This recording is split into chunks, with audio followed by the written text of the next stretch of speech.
YouTube, back again, another video. I just got my front bumper. Let's open this up and see what we have. As you can see here, it's in good shape. This needs to be primered.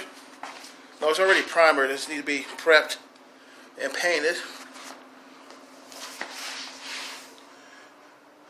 But outside of that, it's in pretty good shape.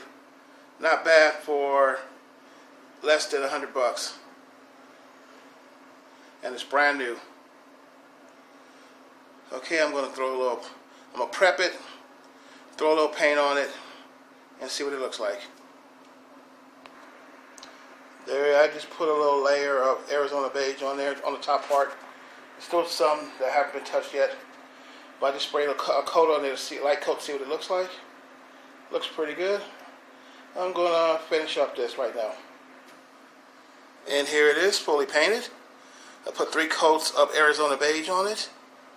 And I just gotta throw some clear on it as soon as it dries. Tomorrow, I'll make a video on how to install this.